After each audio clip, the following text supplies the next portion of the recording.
Welcome to the noise in my head, where ideas spark like lightning threads.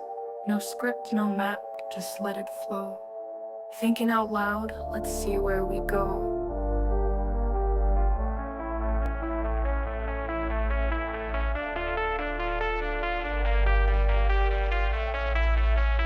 Welcome to the noise in my head, where ideas spark like lightning threads.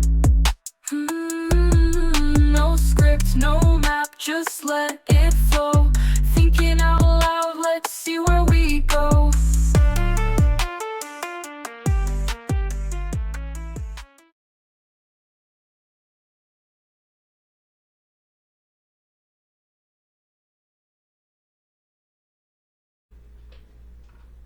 You know, I noticed something funny.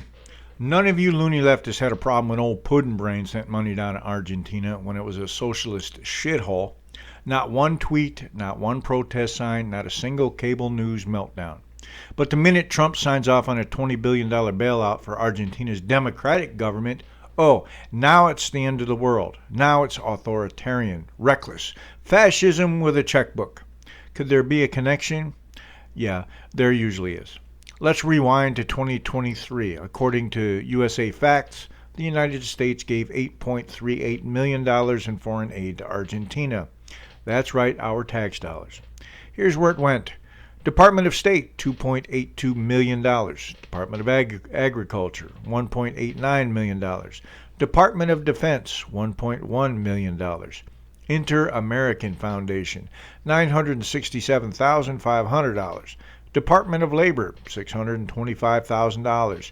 USAID, $378,500. Department of the Interior, $363,100. Department of Energy, $241,000. About 78% for economic purposes, 22% for military. And this is when Argentina was being run by socialist leadership, wrecking its own currency, strangling businesses, and begging for international bailouts. Did the left care? Of course not, because that money came from their guy. It didn't matter that it propped up a socialist regime. They called it strategic partnership. Now, fast forward to October 2025. Trump approves a $20 billion financial rescue plan for Argentina, a democratic government this time, trying to dig itself out of the socialist crater it inherited. The package included a swap line with Argentina's central bank and a plan for the U.S. to purchase Argentine pesos to stabilize their currency. According to the New York Times, the real goal was to stop China from buying up Argentina's mining rights, lithium, copper, critical minerals, the stuff every electric car on the planet needs. So, to be clear, Biden sends millions to a socialist Argentina and the left calls it aid. Trump sends billions to stop Chinese influence and protect U.S. interests, and suddenly it's corruption, neo-colonialism, and dictator diplomacy. The difference? It's not about the money. It's about who's in charge of it. When the left writes the checks, it's humanitarian. When Trump writes the checks, it's fascism. When Biden props up a socialist government, it's building alliances. When Trump props up a democratic one, it's interfering in foreign affairs. See how that works? Same playbook, different jersey. What they won't tell you is that both sides play the same geopolitical game. It's about influence, leverage, and minerals. But the left only calls it evil when they're not the ones controlling the narrative. So yeah, when Biden throws taxpayer dollars at a socialist mess, they say it's compassion. But when Trump does it to block China and stabilize a friendly democracy, suddenly it's outrage. You want to talk about double standards? That's not a double standard, that's the standard. And as usual, it's built on hypocrisy. Follow the money, it never lies.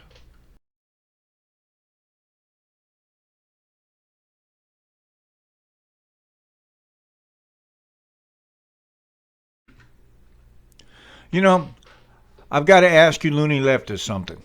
Do you realize that these videos you're putting out, crying about your SNAP benefits being taken away, are literally real-time evidence of why communism and socialism don't work? Anything the government gives you, they can take away. That's the deal. You make the government your provider, and guess what? They become your master. You don't vote the way they want? They can yank your SNAP benefits. You say something they don't like, boom, you're off the list. And this whole thing, this latest round of chaos, is over Obamacare subsidies and illegal immigrant health care.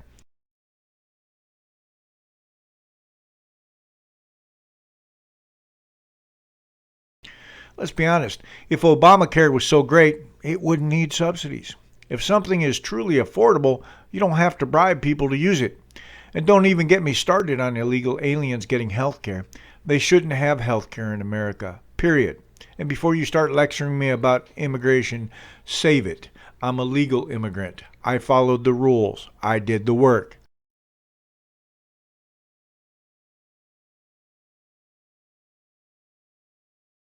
You know what's funny? In their countries, they have immigration laws too. And one of the questions when you're applying for a green card is, what's your source of income? Why do they ask that? Because those countries don't want you crossing their borders just to jump on welfare. So why should we be any different? And here's the kicker. That's what this shutdown is all about.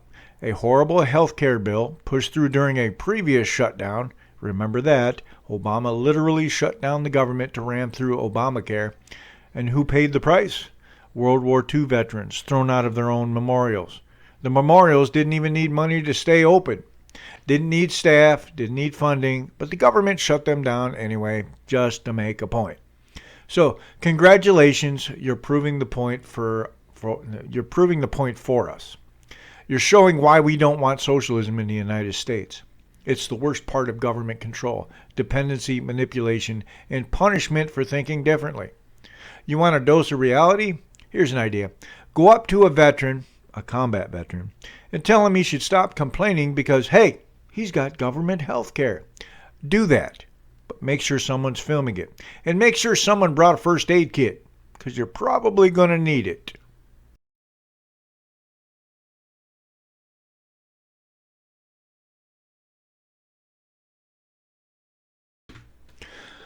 You know what really entertains me sometimes? And I mean this. I actually enjoy it.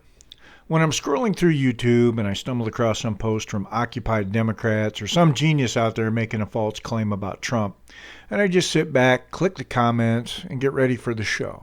Because I know the responses I'm about to read are going to be room temperature potato intelligent. You can almost feel the IQ drop as you scroll. Now here's where I have fun. Instead of just throwing out insults or memes like most of them do, I share books. That's right, actual books. And before you roll your eyes, these aren't random conspiracy blogs or half-baked Twitter threads. My books are fully sourced. See, I do the research before I write. Unless I'm working on one of my fictional novels, then it's all about character development and story. But when it comes to my political books, especially the ones dealing with the left, I make sure every claim is backed up. At the end of my books, there's a section called Resources. That's where I list everything, PDFs, articles, websites, you name it. Most of my sources are digital because, well, I live in Brazil, and Brazil doesn't exactly have public libraries like the United States. So I build my own library online, and honestly, it shows. And here's what's funny. I'll drop a book link in the comment section, and for the next 10 posts, these same people, the ones trying to mock conservative intelligence, will just keep proving my point. Every single response they make just confirms it. They'll dig the hole deeper, and I don't even have to do anything. It's not arrogance, it's just facts. The evidence is right there. You can go read it for yourselves, but we both know you won't. And that, my friends, is why I never get tired of those comment sections. Because sometimes ignorance is the best proof you can ask for. You're listening to Shawn Thinking Out Loud. Stay tuned. We're just getting started.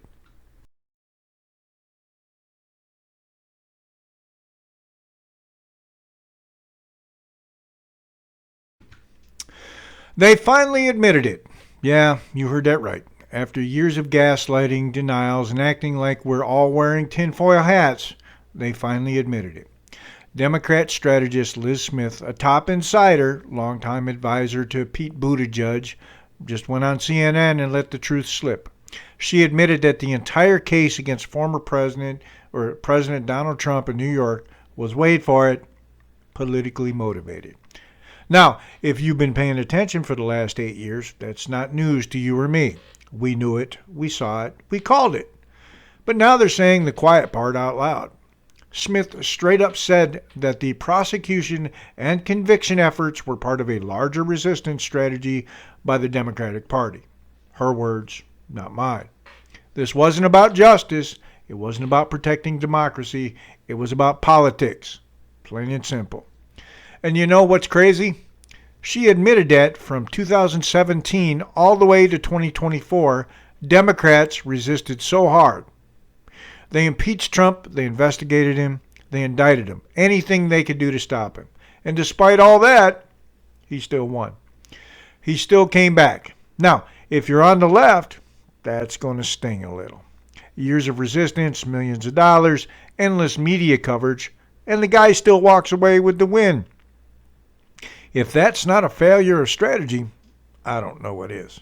But here's where it gets even more interesting. Liz Smith didn't just stop there. She called out Alvin Bragg, the Democratic prosecutor leading the New York case, and called it a boneheaded move. That's her quote. She said it was unwise to use the legal system as a political weapon. Now, let that sink in. Because this isn't some conservative talking head. This is a Democrat strategist admitting what we've been saying all along, that the justice system was twisted into a political tool to take out a political opponent. And here's the thing. When you start using the justice system for political payback, you destroy public trust. It doesn't matter if you're a Democrat or a Republican. Once the people stop believing the system is fair, it's over. You've lost the foundation of justice itself. What Liz Smith said matters because it exposes how deep the rot goes. We've reached a point where winning politically has become more important than doing what's right. And that should scare every American, no matter what side of the aisle you're on. Moving forward, we need to get back to something simple. Justice should never be partisan. It should be based on evidence and merit, not campaign strategy. If you've got a case, make it. If you don't, stop pretending the courtroom is a campaign stage. So yeah, Liz Smith said it out loud. And while that admission might be a little late, at least now we have proof of what most of us have known for years. Because in the end, truth has a funny way of breaking the noise. It might take time, but it always gets there. You're listening to Shawn Thinking Out Loud. We don't just repeat the headlines, we actually think about them. Stick around, I've got more coming up right after this break.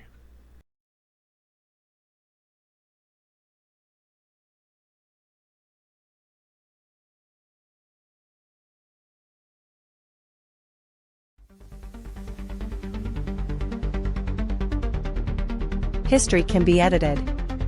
Heroes cannot. A war is being waged in silence. Across the battlefield of human memory. When a device emerges that can rewrite the past, 3 lives become the only firewall between humanity and oblivion. A soldier, broken by truth. A prototype that can shatter identity itself. And a conspiracy ready to rewrite the world. To expose the lie, he must become the truth.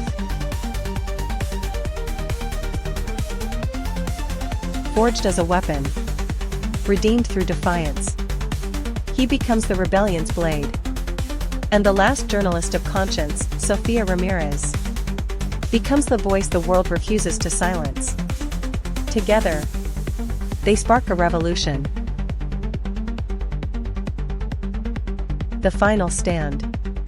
On the line, the future, the past, every memory ever lived.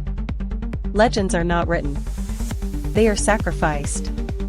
One becomes a ghost in the machine. One becomes a myth in the dark. One becomes the voice that saves the world. For those who crave high-stakes action, cutting-edge tech that feels like tomorrow's headline, and battles where the soul itself is on the line, prepare to remember, or be forgotten. The ECHOES Trilogy. History can be edited. Heroes cannot.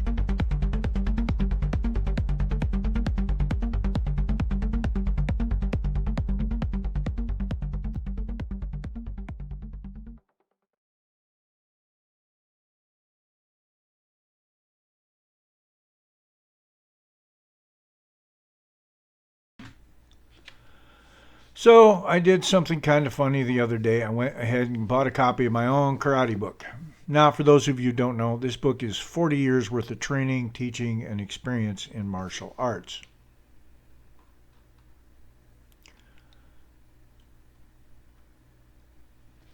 I'm a 4th degree black belt, a Yandan, and this book is basically a lifetime of knowledge on paper.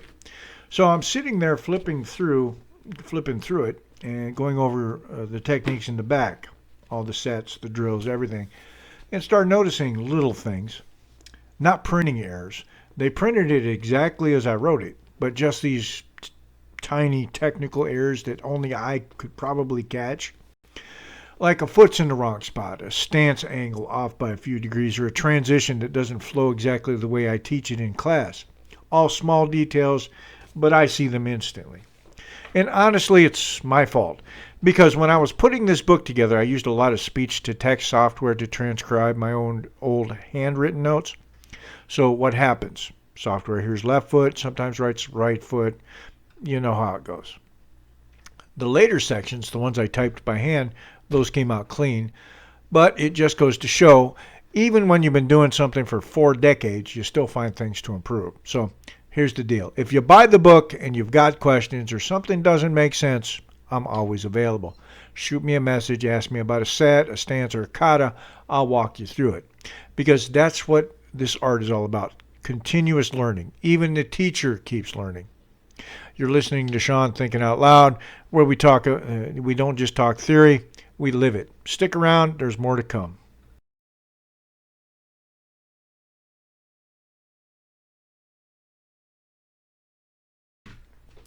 In today's political landscape, predictions are about as reliable as weather forecasts in the middle of a hurricane season.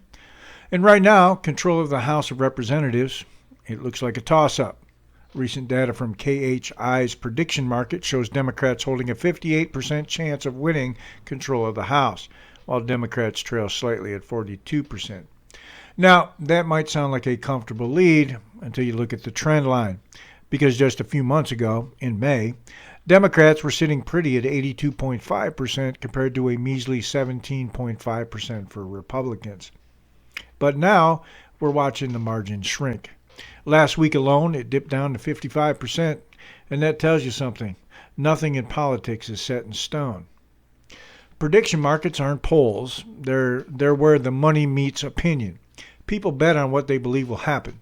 So when we see Democrats' numbers slide while Republicans gain, it's not just voter sentiment, it's confidence shifting. Historically, the party out of power tends to pick up momentum during midterms or tight election years. So the question becomes, are we seeing another political pendulum swing? Because if the trends continue, this could turn into one of the most unpredictable congressional battles in decades.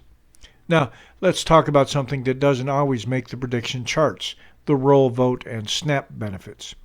SNAP increases have put a little more breathing room in the wallets of working class families, especially in rural America. And that's great news for people who genuinely need the help, but politically, it's complicated. Republicans are framing this as theft, saying it's money taken from hard-working Americans to fund more government dependency. That narrative lands with conservative voters who already feel forgotten by D.C. and alienated by urban-driven policies. So, in those tight swing districts where Democrats are barely holding on, the perception of fairness and fiscal responsibility could tip the balance. Because once people feel like they're being used instead of represented, they tend to vote for the other guy. And the shift can change the entire map. And finally, there's the legal side of all this, the big one, legislative control. If major legislation like the Voting Rights Act is overturned or weakened, the balance of power could change overnight. Some reports suggest Republicans can gain as many as 20 additional districts through redistricting alone. That's not through campaigning or convincing, that's through lines on a map. And it shows how far both sides have drifted from consensus building to territory claiming. Instead of debating ideas, both parties are now engineering advantage. And that's dangerous because once politics becomes a zero-sum game, there's no incentive left for compromise, only winning. So where does that leave us? somewhere between uncertainty and exhaustion. Both parties are entrenched, prediction markets are jittery, and voters are left wondering who's actually fighting for them. The one thing that's certain, the storm isn't over, and in this forecast, the winds are shifting fast.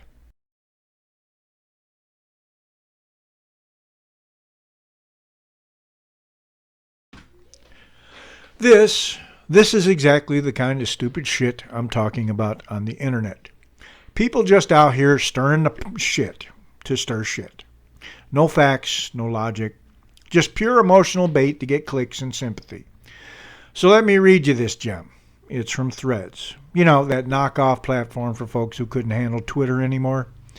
Someone posts this dramatic story saying, "My son is brown. His father is Mexican. My son was born in Ann Arbor, Michigan. He's worked for the Corps of Engineers, and he's now doing his PhD at the University of Illinois. But he's brown. He carries his passport everywhere he goes. I beg him not to go to Chicago because he's brown. He's not illegal. He's never broken a law, and I fear for him daily because he's brown. Good grief, America. Take a look at yourself. This is pathetic." Now, I read that, and my first thought was, really? You're literally telling me this guy, born in Ann Arbor, works for the Army Corps of Engineers, studying for a PhD, carries a passport everywhere he goes. Not a driver's license, not a government-issued ID, but a student ID. A passport. Come on. So I responded, if he's legal and he works for the Army Corps of Engineers, wouldn't he have a government ID? Because guess what? He would. I know because I still have mine in my wallet. Every single person who's ever worked with or for the federal government gets one. It's part of the deal. And if he's a PhD student at the University of Illinois, guess what? He'd have a student ID. And if he's driving to and from campus, you can add a driver's license to that list. So I'm going to go out on a limb here and say this entire sob story is bullshit. A made-up piece of internet drama designed to pull at the heartstrings and stir the pot. Because that's what these people do.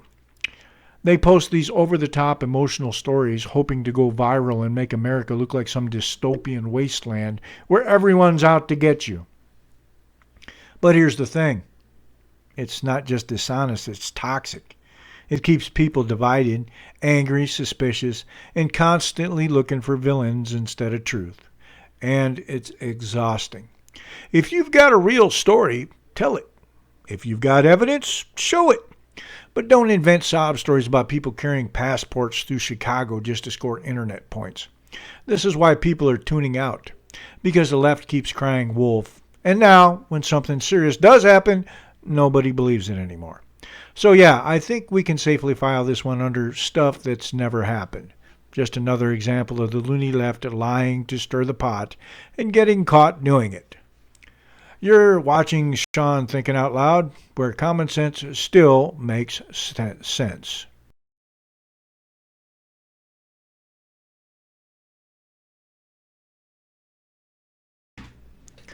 In late October 2025, the state government of Rio launched a massive operation, dubbed Operation Containment, targeting the notorious criminal organization Comando Vermelho in the favelas of the North Zone, specifically the complexes of Complexo do Alemão and Complexo do Penha. About 2,500 police and military personnel, armored vehicles, helicopters, and drones were involved. The death toll? The official numbers keep changing. The state listed 119 killed, including 4 police officers. The public defender's office in the state says the count is as high as 132 dead. Criminals reportedly used drones, barricades, explosives, roads blocked, entire neighborhoods put under siege. These aren't normal arrests or low-level crime sweeps. This is a turf war, criminals versus the state, but also criminals versus criminals. Favelas where the state has weak control have become strongholds for criminal groups. High-caliber weapons, drones, explosive devices. The scale is unprecedented. Largest raid in Rio's history, highest casualty count ever recorded in such an operation. Civilians are caught in the crossfire. Residents report looking out their windows to see bodies, gunfire for hours, streets transformed into battlegrounds. What's at stake? Rule of law. When the state uses military-style force against its own citizens, questions arise about proportionality, civilian casualties, and human rights. Social fabric. These favelas are not just war zones, they're home to hundreds of thousands of people. Disruption, trauma, fear ripple through generations. Governance and policy. The governor of Rio, Claudio Castro, declared the state at war with narco-terrorism. The Guardian, the real question, does more force solve the root problem? Poverty, lack of opportunity, no alternative. Public perception. Violence on this scale erodes trust in institutions. If the state looks like it's fighting indiscriminately, it risks alienating the very communities it needs to stabilize. What should we watch for? After-action oversight. Will there be transparent investigations into civilian deaths, police conduct, use of heavy weapons?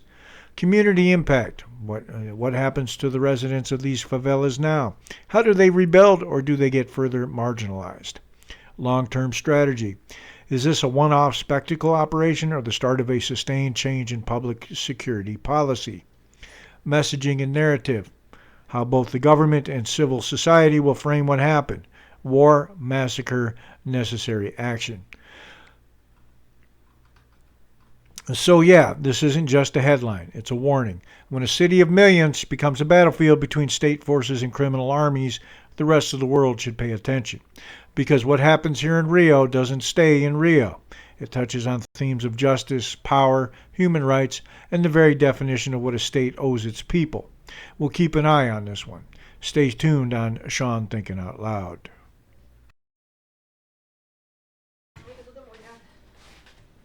Our top story this hour then, Brazilian officials say at least 132 people have lost their lives during a large-scale operation against organised crime and drug trafficking in Rio de Janeiro.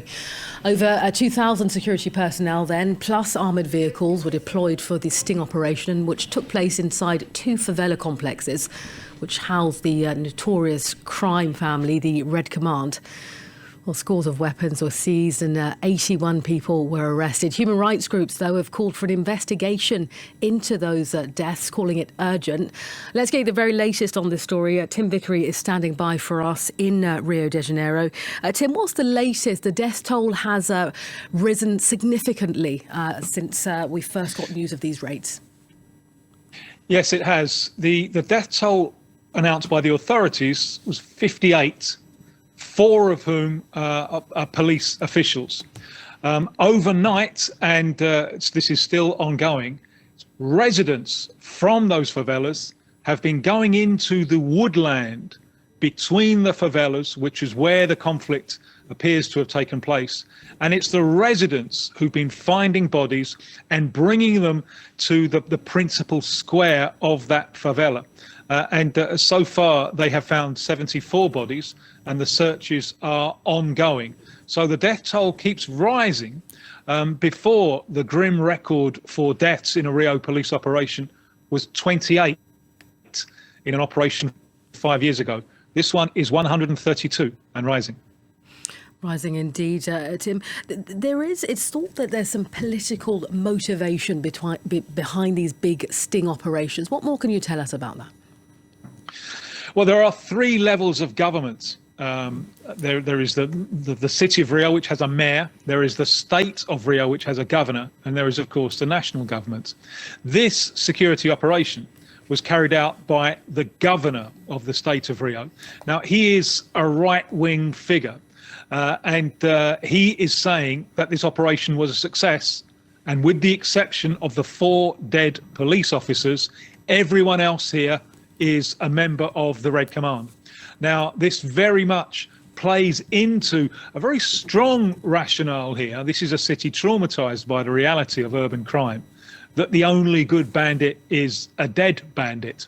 Specialists, however, would argue that such operations do nothing to combat the real problem. This has much more to do with the politics of spectacle than it really does with the politics of public safety.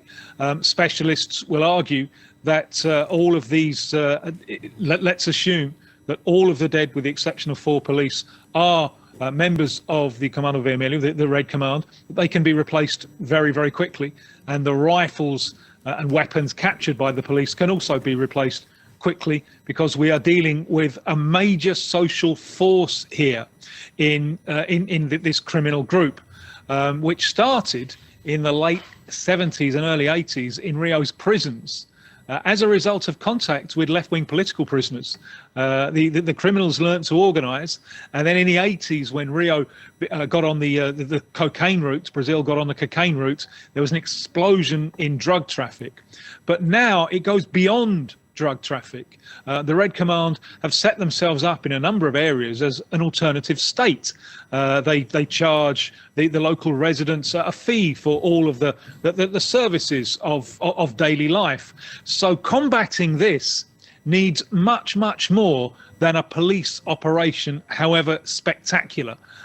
The only way that the authorities can get on top of this is with a coordinated, long-lasting operation involving not just security forces, but levels of the state at all three levels, at city, state, and national level. Now, President Lula has just arrived back from Malaysia, be holding meetings with his ministers today, and is expected to send a committee to Rio probably tomorrow to get together with various branches of government to see if they can come up with some kind of coordinated attempt to deal with the problem of organised crime, because it really was a huge impact yesterday, the way that organised crime was able to respond to this police operation by bringing chaos to the city, barricading a number of the leading roads around Rio, forcing and in fear and in a climate of tension. A lot of commerce was closing around 2 o'clock, 2:30 in the afternoon, with hundreds of thousands of people facing a difficult journey home. There's an eerie silence around Rio at the moment. Usually in the background, you would be hearing the sound of civil construction workers. That's all quiet. There's an eerie silence as Rio was woken up today to the reality of just how thin the veneer of public order is in a city where organised crime is so strong. This is the brief on the key factors leading to the fall of the Roman Republic. You might think outside armies took Rome down, right? Well, actually, the evidence points inward to serious economic problems and, crucially, soldiers becoming more loyal to generals than the state. Let's look at 3 big cracks. First, the Republic's constitution. It brilliantly balanced power between leaders called consuls, the wealthy Senate, and the people's assemblies. But it relied entirely on collaboration, what they called libertas, this spirit of freedom in working together. Once infighting started, that balance just crumbled. Second, major internal conflict flared up over massive economic inequality, especially land ownership. You had reformers, like the Gracchi brothers, who tried gentle land redistribution for citizens and vets. Sounds okay? Well, the elites fought back violently, turning debate into assassination and killing the Gracchi and thousands of their followers. Finally, a huge shift happened with the military. A general, Gaius Marius, basically dropped property rules for soldiers and started paying them.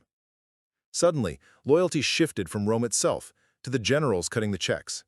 This let ambitious leaders, like Marius and later Sulla, use these, basically private armies to settle scores with brutal force. So the Republic didn't fall to enemies. It collapsed under its own internal pressures, ambition, division, and broken institutions.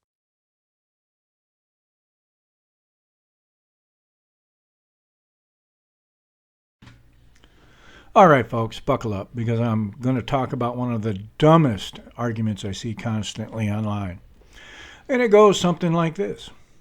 Jesus was a socialist. No, he wasn't. And if you're one of these loony leftists trying to use the Bible to justify socialism, stop.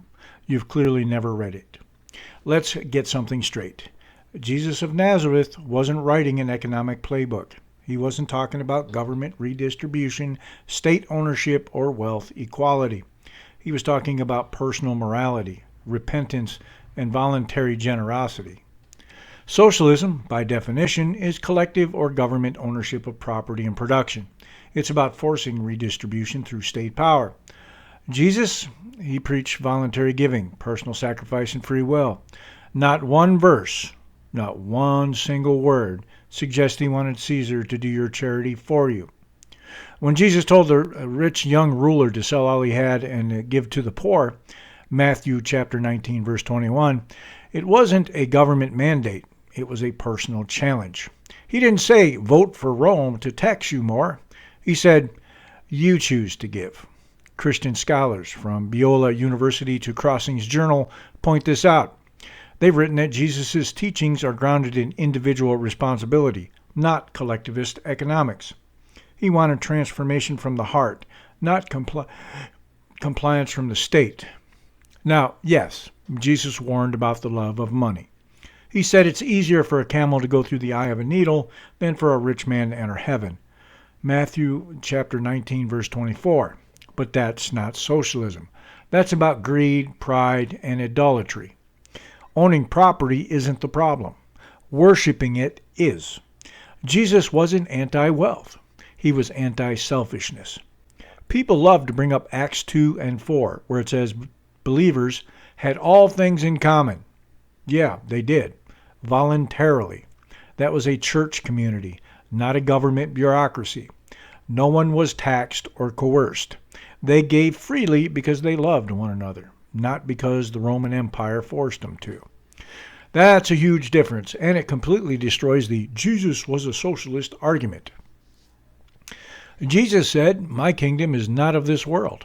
He wasn't running for office. He wasn't designing economic systems. He was calling for spiritual change, not a political revolution. Trying to cram 21st century socialism into first century Judea is just bad theology and even worse, history.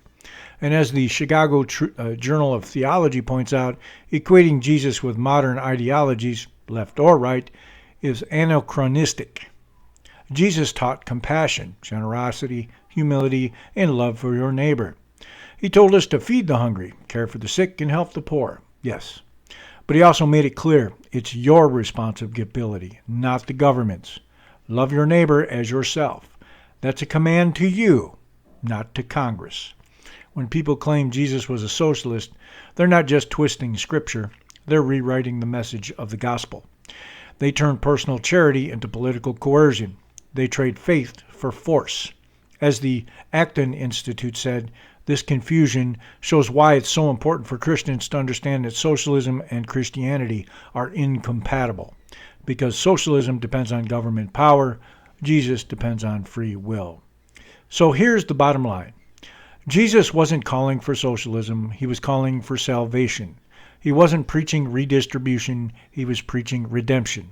So the next time some keyboard crusader quotes the Bible to defend socialism, just tell him this.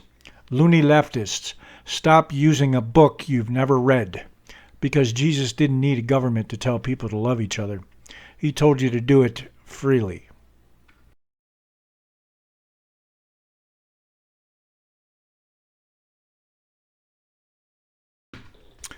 All right, quick story from the comment trenches. So I'm debating this guy on social media. Big Bernie fan, highly caffeinated keyboard warrior, and he reaches for the Bible like it's his ace card. Problem is, like most of these folks, he's never actually read it. I fire back with multiple scriptures about following the law, clear, direct scripture that talks about order, responsibility, consequences. He folds, admits, I'm not Christian. Okay, fair enough. Then comes the classic pivot. The one that's supposed to mic drop you into silence. He goes, if your God's so great, why didn't Jesus say something about slavery? You can almost see the gears overheat. Here's the reality. Slavery was normal in first century Roman world. It wasn't based on race like modern chattel slavery. It was an economic and social institution tied to war, debt, and luck. That's history. You can't read first century text with 21st century expectations and expect everything to line up neatly. So I tell him that. Calm, factual. He doubles down. I feel sorry for people who believe in a God who's okay with slavery. How do I explain to my children that you worship a God who's okay with owning another human being as property? Dramatic, emotional, the kind of post that gets hearts and outrage emojis. Here's where most of these arguments fall apart. First, slavery in the Roman Empire and slavery in modern history are two different beasts. Second, Jesus' ministry was about changing hearts, restoring dignity, and undermining systems that dehumanize people. A lot of his teachings, love your neighbor, care for the marginalized, liberate the oppressed, point directly at human dignity, not the endorsement of institutions that crush it. And when he tried to double down on moral outrage, I answered plain. Slavery has been illegal in most of the modern world for over a century. Slavery as an institution has been repudiated and outlawed. We live in a world where the moral arc bent because people chose to act in conscience, law, and reform. If you find someone suffering under injustice today, I'm on the side of freeing them, not defending the institution. Look, I'm not here to kick people while they're down. I'm here to call out ignorance when I see it. This guy's emotional post was loud and performative, but it was also uninformed. That's the problem. Emotional outrage without historical context or intellectual honesty does more to divide us than help anyone. And finally, the mic drop for me.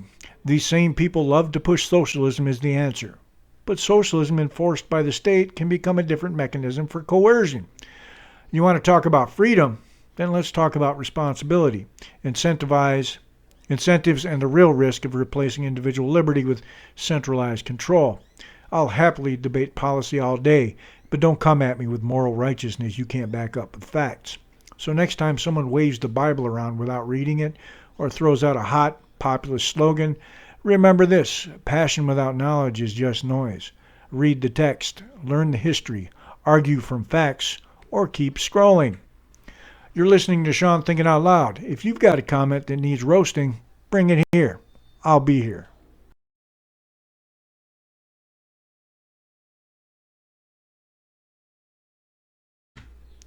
All right, I had what I'll generously call a debate. It started when I corrected a meme about SNAP benefits, the food assistance program. I said what most of us already know: the majority of adult recipients are single women that aren't working. It was 3 p.m. on a weekday and she wasn't at work. Remember when I said they'll validate what I post? Yeah. That's not an insult, that's data. But the truth doesn't always land well on social media. So a woman fired back, loose term, "Oh, so you think kids shouldn't eat?" Now listen, I didn't say that, but here's where I stand. Your children's welfare is first and foremost your responsibility. Not your neighbors, not the government's, and not mine. It's not cruelty, it's accountability. We all make choices, and the hard truth is, when adults stop taking responsibility, the system has to carry it, and that means everybody else pays. I know what it's like to carry a household. I've done it, and on top of that, I've paid into a system that takes more from the people who actually show up and work. So no, I don't feel guilty for saying what's true. When she ran out of arguments, her comeback was, "You're as dumb as you look." So I did what I always do. I shared one of my books. Because when emotion fails, facts usually help. And you know what? I probably won't hear back, because facts don't trend, but outrage does. Here's the bottom line. If you're receiving benefits, use them as a stepping stone, not a lifestyle. If you're raising kids, raise them to know what hard work looks like. And if you want change, start with accountability, not hashtags. You're listening to Shawn Thinking Out Loud. Common sense isn't cruel, it's just rare.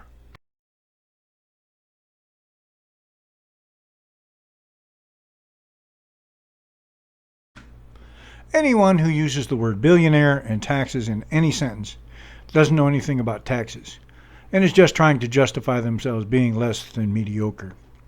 When I say less than mediocre, I mean being a loser. Generally, they're trying to justify being on welfare. The top 10% of Americans pay 72% of all taxes taken in by the federal government.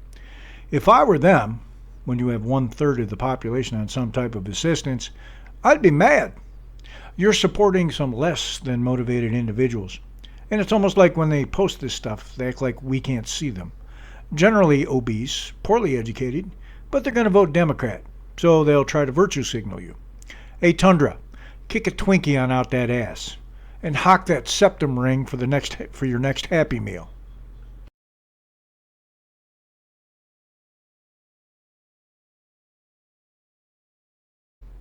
All right, folks, that's going to wrap it up for today. If you made it this far, thank you for thinking out loud with me. Remember, you don't have to agree with me. Just think. That's the whole point. If you liked what you heard, hit follow, share it with friends, and keep the conversation going. Until next time, stay sharp, stay honest, and stay loud. You've been listening to Shawn Thinking Out Loud. See you in the next one.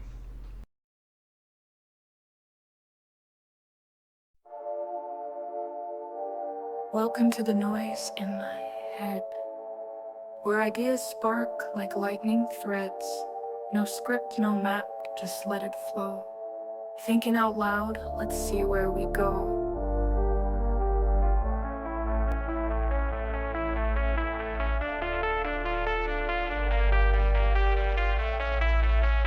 Welcome to the noise in my head, where ideas spark like lightning threads. No script, no map, just let